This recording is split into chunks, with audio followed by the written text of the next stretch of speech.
Sobre el síntoma, hay un punto de partida de Lacan, y es que el síntoma puede curarse entendiéndoselo a través de la palabra. Este es el Lacan de 1953, 20 años antes de televisión.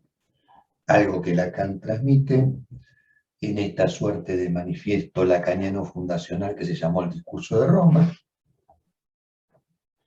que luego se transforma en un texto que es Función y campo de la palabra y del lenguaje.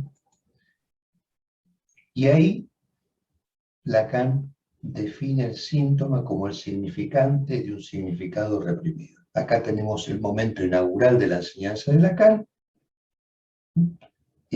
donde destaca que lo que el psicoanálisis debe fundamentalmente considerar es el problema de las relaciones en el sujeto respecto a la palabra y el lenguaje.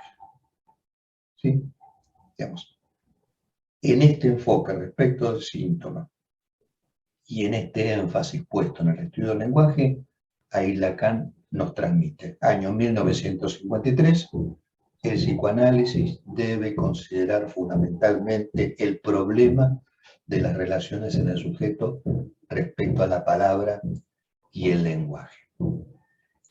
Y es en esas relaciones se refiere a tres paradojas allí que se presentan en el dominio del psicoanálisis y que se presentan claramente en la práctica clínica nuestra, en esas relaciones del sujeto con la palabra y el lenguaje. Primera paradoja que comenta Lacan allí, la paradoja de la locura, en la que cualquiera sea su naturaleza, la de la locura, lo que se hace evidente es la libertad negativa de una palabra que ha renunciado a hacerse reconocer, lo cual representa un obstáculo para la transferencia.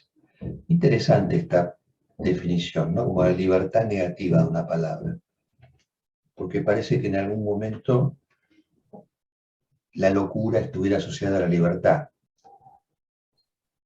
Se puede decir cualquier cosa, pero sin embargo acá esa libertad Lacan la define como negativa. ¿Por qué? Porque es una palabra que de algún modo ha renunciado a inscribirse en el otro con mayúscula.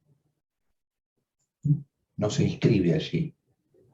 Es refractaria esa palabra al otro con mayúscula, lo cual nos consta, porque seguramente los que estamos aquí presentes, algún loco hemos atendido en nuestra trayectoria, y hemos tenido la experiencia de cómo eso dificulta la transferencia, sin ninguna duda.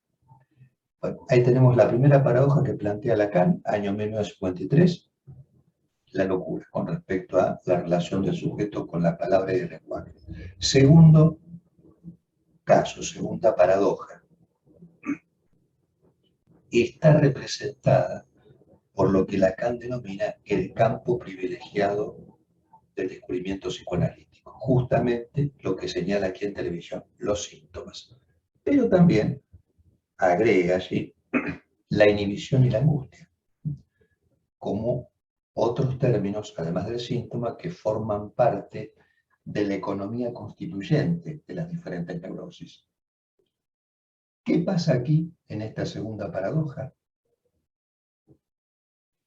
¿Qué pasa en estas relaciones del sujeto con la palabra y el lenguaje? La palabra aquí es expulsada del discurso concreto que ordena la conciencia, pero ¿qué pasa? Encuentra su sostén esa palabra expulsada o bien en las funciones, aquí estoy casi citando textualmente a Lacan, encuentra sostén o bien en las funciones presuntamente naturales del sujeto, lo cual puede implicar, por ejemplo, que una enfermedad marque la entrada del vivo en la existencia del sujeto. Noten aquí qué interesante esta definición, ¿no? Una palabra expulsada que encuentra un sostén en alguna función presuntamente natural y que marca que una enfermedad señale la entrada del vivo en la existencia del sujeto. O bien, es una posibilidad que esta palabra expulsada encuentre sostén en las imágenes que organizan las relaciones interpersonales, los lazos sociales, ¿no?